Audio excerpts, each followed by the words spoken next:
जय हिंद दोस्तों। उत्तराखंड वन दरोगा के लिए हम चैप्टर वाइज एमसीक्यू को सॉल्व कर रहे थे। आज की क्लास में हम जो बायो और एग्रीकल्चर और इन्वायरमेंट की क्लास को मिक्स करके करेंगे, ठीक है। यानी कि मिसलिनियस क्लास रहेगी। आज हम लगभग 20 से 21 क्वेश्चन आपको सॉल्व कराएंगे और मोस्ट इंपोर्टेंट क्वेश्चन रहेंगे, ठीक है। कम से कम 5 से 10 क्वेश्चन इस सीरीज में से आपके आने के पूरे चांसेस रहेंगे, ठीक है। स्टार्ट करते हैं आज का पहला क्वेश्चन। मेडिकल केमिस्ट्री में दवाओं का वर्गीकरण किस आधार पर सबसे अधिक उपयोगी है? ऑप्शन नंबर ए दिया है औषधि प्रभाव, ऑप्शन नंबर बी आणविक लक्ष्य, सी रासायनिक संरचना, डी उपयुक्त में से कोई नहीं, ठीक है। तो इसका जो करेक्ट आंसर होगा ऑप्शन नंबर बी आणविक लक्ष्य के आधार पर सबसे अधिक उपयोगी है क्या? मेडिकल केमिस्ट्री, ठीक है। समझ में आ रहा होगा। नेक्स्ट क्वेश्चन देखते हैं। समुद्री शैवाल किसके महत्वपूर्ण स्रोत है? अब आपने देखा होगा तो समुद्री शैवाल होते हैं, समुद्र में अधिकतर क्या पाया जाता है? नमक पाया जाता है, ठीक है। नमक यानी कि आयोडीन। ऑप्शन नंबर 20 का करेक्ट आंसर होगा, ठीक है। नेक्स्ट क्वेश्चन देखते हैं। लोटिक पारिस्थितिक तंत्र का उदाहरण है। लोटिक मतलब जो बार बार चेंजेस होते रहता है, ठीक है। जैसे आप दलदल है, दलदल तो कभी चेंज हो नहीं सकता। जहां पर दलदल है वहां पर तो कोई चेंज होगा नहीं। तालाब भी वही पानी इकट्ठा रहता है, ये वो भी नहीं हो सकता। रसाऊ क्षेत्र ये भी बिल्कुल नहीं हो सकता। बचा क्या? नदी। नदी क्या करती है? एक से उधर तक फ्लो होते रहती है, ठीक है। तो इसका करेक्ट जो आंसर होगा ऑप्शन नंबर सी, नदी। फोर्थ क्वेश्चन देखते हैं। निम्न में से कौन सा विश्व वेटलैंड दिवस के रूप में मनाया जाता है? ठीक है। विश्व वेटलैंड डे मैंने बताए थे आपको, वेटलैंड के बारे में पूरा डिटेल से बताया है आपको, तब वहां से आप देख सकते हैं। इसका जो करेक्ट आंसर होगा ऑप्शन नंबर ए, यानी कि 2 फरवरी को विश्व वेटलैंड दिवस मनाया जाता है, ठीक है। तो यानी कि चौथे का जो आंसर ऑप्शन नंबर ए होगा। क्वेश्चन नंबर 5वां है। अफीम प्राप्त किया जाता है। अफीम अब किससे प्राप्त किया जाता है? क्या सूखी पत्तियों से, या जड़ों से, या बिना पके फलों के लेटेक्स से, या पके फल के लेटेक्स से? तो 5वें का जो करेक्ट आंसर होगा ऑप्शन नंबर सी, बिना पके फल के लेटेक्स से। यानी कि बिना जो फल पका नहीं होगा उससे पहले इसको क्या किया जाता है? बना लिया जाता है, ठीक है। क्वेश्चन नंबर 6 है। नोश का पीन किससे प्राप्त होता है? पोस्ता या पॉपी से, तुलसी या गंधक सफेदा यूकेलिप्टस से, या इफेड्रा से? इफेड्रा यानी कि क्वेश्चन नंबर जो 6 का आंसर होगा ऑप्शन नंबर ए, पोस्ता या पॉपी से क्या होता है? नोस्कापीन प्राप्त होता है, ठीक है। तो नेक्स्ट क्वेश्चन देखते हैं। क्वेश्चन नंबर 7वां देखते हैं। प्राणियों और पादप का उनके परिवेश में संबंध के अध्ययन को क्या कहा जाता है? आप सबने पता होगा कि प्राणियों और पादप, ये इन्वायरमेंट का क्वेश्चन है, तो इसको आप आराम से देख सकते हैं, ठीक है।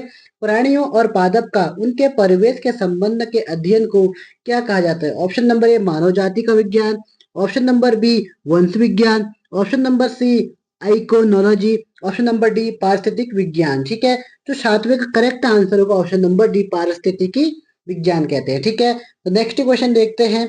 अलेक्जेंडर फ्लेमिंग का नाम किस खोज से संबंधित है? रक्त का संचारण, आनुवांशिकता का नियम, या ट्यूबरक्लोसिस बैसिलस, या पेनिसिलिन? तो 8वें का करेक्ट आंसर होगा ऑप्शन नंबर डी, पेनिसिलिन से इनका क्या है? संबंध है, ठीक है। तो नेक्स्ट क्वेश्चन देखते हैं। क्वेश्चन नंबर 9 है। ईईजी का प्रयोग किसकी गतिविधि दर्ज कराने के लिए होता है? तो इसका करेक्ट आंसर होगा ऑप्शन नंबर सी, मस्तिष्क। मस्तिष्क का जो मस्तिष्क की गतिविधि दर्ज कराने के लिए हम ईईजी का प्रयोग करते हैं, ठीक है। नेक्स्ट क्वेश्चन, 10वां क्वेश्चन आपके सामने है। 10वां क्वेश्चन क्या दिया है आपको? अफीम का मुख्य अवयव है मॉर्फिन, हेरोइन, एट्रोपिन, या क्विनोन? तो आंसर नंबर 10वें का जो करेक्ट आंसर होगा ऑप्शन नंबर ए, यानी कि मॉर्फिन। मॉर्फिन अफीम का मुख्य अवयव होता है, ठीक है। 11वां क्वेश्चन देखते हैं। निम्नलिखित में से कौन सा सम्मिलित नहीं है? कोबाल्ट 60, आयोडीन 131, फास्फोरस 32, गोल्ड 198, ठीक है। तो 11 का जो करेक्ट आंसर होगा ऑप्शन नंबर डी होना चाहिए इसका, यानी कि जो गोल्ड 198 है ये इससे संबंधित नहीं रहता, ठीक है। कोबाल्ट जो 60 है शरीर के अंतरंग अवरुद्ध का उपचार करता है। आयोडीन 131 थायराइड अर्बुद का उपयोग उपचार करता है। फास्फोरस 32 ये श्वेत रक्त का उपचार करता है, लेकिन जो गोल्ड 198 होता है रेटिना दोषों का उपचार नहीं करता है, ठीक है। तो नेक्स्ट क्वेश्चन देखते हैं। कीटों के वैज्ञानिक अध्ययन को कहते हैं, जो कीटों का वैज्ञानिक अध्ययन है इसको एंटोमोलॉजी कहते हैं। क्या बोलते हैं? एंटेमोलॉजी, ठीक है। नेक्स्ट क्वेश्चन देखते हैं। ये क्वेश्चन आपको उत्तराखंड में भी पूछा गया है, उत्तराखंड यूडीए एलडीए में पूछा गया प्रश्न है, ठीक है। क्वेश्चन नंबर 13 है। विभिन्न संस्कृतियों के वैज्ञानिक विवरण की तुलना अध्ययन को कहते हैं? तो 13वें का correct answer option number A होगा। इथेनोलॉजी बोलते हैं, क्या बोलते हैं? इथेनोलॉजी बोलते हैं। ठीक है, नेक्स्ट क्वेश्चन देखते हैं। क्वेश्चन नंबर 14 है, जेरोंटोलॉजी निम्नलिखित में से किसके अध्ययन से संबंधित है? 14वें के करेक्ट आंसर होगा ऑप्शन नंबर डी, यानी कि वृद्धि से संबंधित क्या है? जेरोंटोलॉजी है। क्वेश्चन नंबर 15 है, पेडोलॉजी निम्न वैज्ञानिक अध्ययन से संबंधित है।